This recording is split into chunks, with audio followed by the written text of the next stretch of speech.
Yo, what's up mga kaidol? It's me again, Banati Doy. At ito na nga mga kaidol, kunting reaction lang po tayo kay Sara Duterte mga kaidol, no? Kung paano minaltrato si Congressman Abante mga kaidol, no? Doon po sa Tondo, Maynila mga kaidol. Kung nakikita nyo yung mga larawan yan mga kaidol, no? Kung bakit binastos niya po si Congressman Abante mga kaidol, no? Baka nakalimutan mo Sara Duterte, no? Baka nakalimutan mo na yung tatay digong mo ay napakabastos din, no? Grabe. Talagang bastos talaga ang lahi nyo, Sara Duterte. Lalong-lalo na po yung tatay digong mo, no? Tingnan nyo po mga kaidol, kung hindi ba bastos ang tawag ni Sara Duterte yan mga kaidol. Mismo po sa balwarte ni Congressman Abante, ha? Tama ba ang ginagawa niya? Na mag-speech ka, mangampanya ka, mag-i-endorse ka sa mga nag-i-endorse ka dyan, puro paninira ang ginagawa mo, Sara Duterte.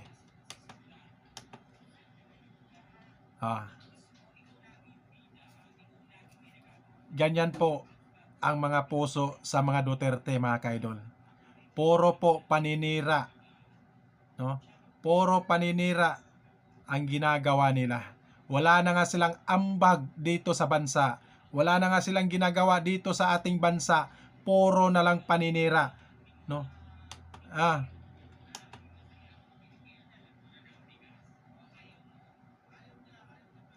Sara Duterte, no?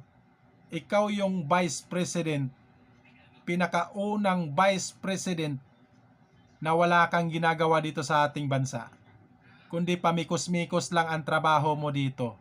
Totoo yan. Sana bumaba ka na at wala kang kwintang vice president. Napakabastos ang lahi nyo, no? Napakabastos ang lahi nyo.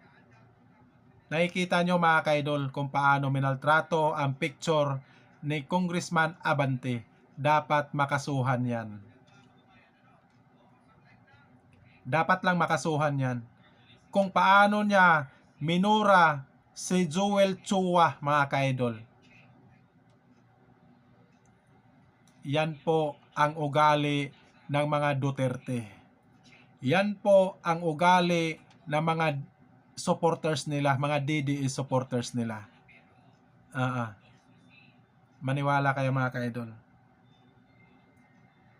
Ugali ng puon, ugali ng mga supporters. At ito na nga mga kaidol, no? Si Sara Duterte doon sa Tondo, Maynila mga kaidol, no? Kung naghahasik siya ng lagim doon sa Tondo, Maynila mga kaidol, no? Kung paano minaltrato niya ang picture ni Congressman Abante mga kaidol, kung paano niya minura si Joel Chua mga kaidol, at ito po, sinagot po siya ng anak ni Congressman Abante mga kaidol, no? Si Attorney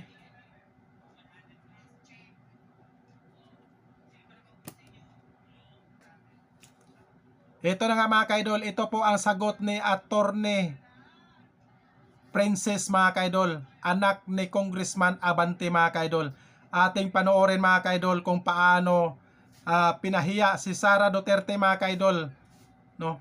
Kung paano pinahiya si Sara Duterte ni Attorney Princess mga kaidol ng Tondo, Maynila mga kaidol, no? Panoorin po natin mga kaidol. Hindi kayang takpan ng inyong paninira ang kakulangan nyo sa serbisyo dito sa ating distrito. Hindi pa sila doon natigil. Naghanap pa ng dayo. Kala mo liga? May hugot?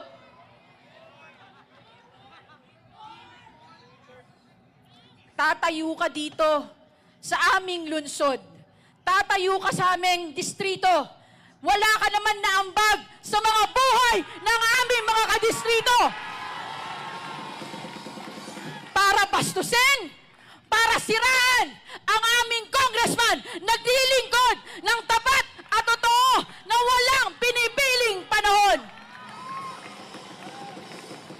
At para sa mga tao na hinayaan sa kanilang entablado tumayo ang isang bastos at walang respeto, tama lang na hindi ka naging presidente ng Pilipinas. Alam mo, Sara Duterte, kung bastos ka, no? Maraming hindi maniniwala sa iyo, Sara Duterte. Maniwala ka. Wala nang maniniwala sa iyo dahil yung pamilya nyo ay puro bastos.